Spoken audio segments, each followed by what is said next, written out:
Kalau ngikutin Imam As-Sudais bisa nggak? Bisa. Coba. Style dulu. Klik Oh, dulu, gitu. klik. Oh gitu, ada setelannya. Mohon maaf, ini kita di studio bukan toko mainan. Ada setelannya.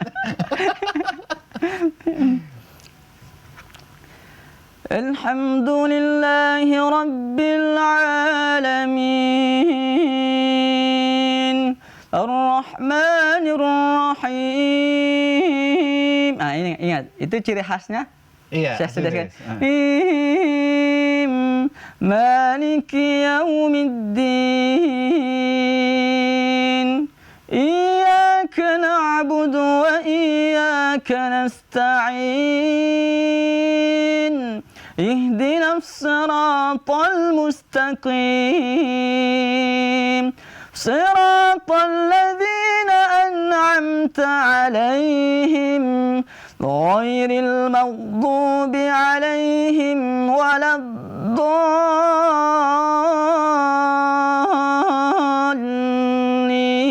waladdallin. Amin. Jawabin. Itu bisa juga amin tadi. Ya amin doang gampang. Amin aja masih fales. Memang cocoknya begini aja ya. Oh, jadi memang seperti itu ya. Tapi ketika antum di PT IKI itu, Ya. diajarin nggak untuk kita punya role model, untuk kita punya panutan dalam tilawah, Berirama, ya. berirama gitu. Ya. Ada nggak? Ikutin misalkan kalau dalam irama itu Syekh Muhammad Anwar Sahad, Itu- Qori Mesir. Oh, beliau dari Mesir. Nah, ada Oke. Syekh Zakir Najat. Nah, kalau di Indonesia sekarang ada namanya Syekh Darwin Hasibuan. Di Indonesia. Orang Medan. Oke. Itu cocok sama tipe suara saya. Tinggi juga, sama-sama tinggi ya. Nah, karena ada juga banyak juga jawara-jawara lainnya yang menjuarai di kancah internasional, tapi tipe suara saya nggak cocok. Meskipun kita mungkin lagunya aja yang kita ambil sedikit demi sedikit. Nah, kadang kan Qori suka dipartnerin tuh berdua, Ya, gitu kan? dipartnerin. Nah, itu berarti tipe karakter suaranya harus sama, dua-duanya? Harus sama juga memang. Harus sama? Paling tidak mirip lah sedikit. Oke. Karena jangan sampai yang satunya atau ngebas, yang satunya melengking, kan nggak cocok. Nanti kayak paduan suara nanti. Suara satu, suara satu, dua. satu, dua. Kan nggak ada yang kayak gitu. Nah, jadi buat teman-teman yang ada di rumah saat ini, yang Ya. lagi pada nonton kita podcast Insight saat ini, Ya. ketika mau menjadi seorang Qori, apa aja yang harus dipersiapkan sama mereka? Tentunya yang pertama niatnya dulu. Innamal a'malu binniyat. Ya, diluruskan dulu. Ya Allah, saya cita-citanya ya Allah, saya pengen nanti talaki sama Rasulullah. Allah, Assalamualaikum. Kita pengen ngaji di hadapannya Rasulullah. Alhamdulillah, nah mudah-mudahan tercapai. Amin, amin. Ya, kalau kita kan sekarang untuk ngaji, alhamdulillah ngaji di presiden udah berapa Iya. kali. Nah, itu nggak ada ini. Itu baru prestasi dunia. Oke. Dikatakan oke atau amazing lah ya. Kalau kita udah talaki sama Rasulullah.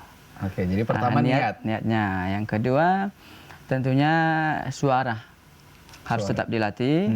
Nah, misalkan do re mi fa sol la si do re mi fa sol la si do re mi fa sol la si do.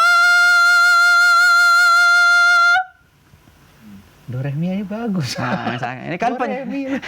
kan penyanyi. Qori kan bisa nyanyi kan? Iya. Aduh, gue makin makin minder di sini. Gitu. Saya gitu kok. Ini yang sesak ini. Syekh yang sesak tadi. Karena malah.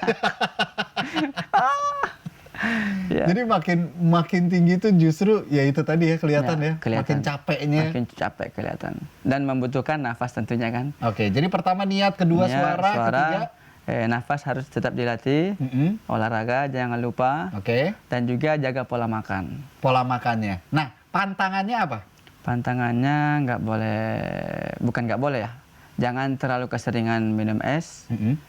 Terus gorengan. Oke. Apalagi penggorengannya itu nggak boleh. Ya jangan dong. Pantang banget masa itu. enggak, penggorengannya dimakan. Ente debus sama gimana?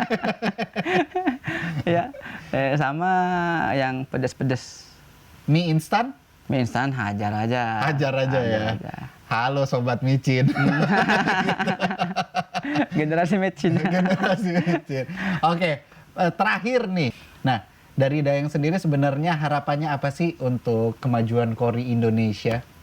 Ya, tentunya mudah-mudahan semakin berkiprah di kancah internasional. Dan memang alhamdulillah salah satu kori yang atau negara yang paling ditakuti di kancah internasional itu adalah korinya para Indonesia. Oh ya? Paling ditakuti. Masya Allah. Paling disegani. Karena artinya bahkan orang Arab sendiri kan kadang heran. Mereka itu bukan orang Arab tapi fasihnya luar biasa. Nafasnya luar biasa. Panjang nafasnya juga luar biasa, tajwidnya apalagi. Oke. Suaranya tinggi. Boleh minder ya. Jangan minder. Justru ini harus dikencengin, dimajuin terus ya. Kan Al-Quran kan untuk semua, bukan cuma untuk Arab kan. Iya benar. Nah, maka memang alhamdulillah harus di ini. Mudah-mudahan makin bersinar lah. Makin bersinar. Makin bersinar. Amin. Kalau gitu, alhamdulillah teman-teman Insight semuanya kita mendapatkan pelajaran yang luar biasa dari seorang kori muda kita, Dayang Syawal Mubarak ya. Masya Allah, beliau mengajarkan betul-betul banyak sekali pelajaran pada hari ini. Pertama, kita harus segala sesuatunya itu mendapatkan restu dari orang tua. Kedua, kalau kita mau melakukan sesuatu itu, niatin dulu ya. Jadikan itu sebagai sebuah hobi supaya kita habis itu melakukannya juga enak. Yang ketiga adalah ya tekunin. Setelah itu ditekunin ya. Jadi ini adalah ilmu yang luar biasa. Oh ya, satu lagi, buat kita orang tua semuanya, ketika kita ngaji jangan lupa untuk menghadiahkan setiap kebaikannya kepada anak kita. Kepada anak-anak kita. Ada satu lagi. Apa? Yang tadi itu kepada anak, jangan lupa ketika nelpon atau SMS minta maaf dulu sebelum nanya kabar. Oh iya, ketika nelpon awalnya kita minta maaf dulu. Maafin saya mak ya, lahir batin mak ya. Iya. Tapi ingat, orang yang tidak biasa itu pasti malah orang tuanya jadi kaget. Soalnya jamaah saya pernah ngamalin di SMS. Maafin saya mak ya. Malah, kamu kenapa nak? Wah ini malah kaget pertanda. Ada pesan-pesan terakhir nggak nih?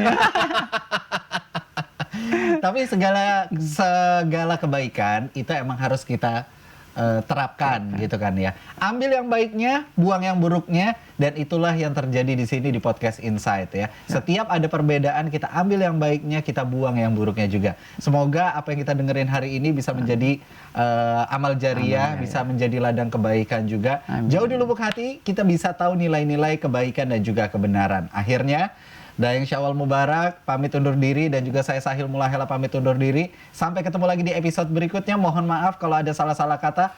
Itnan talata wahid. Wassalamualaikum warahmatullahi wabarakatuh.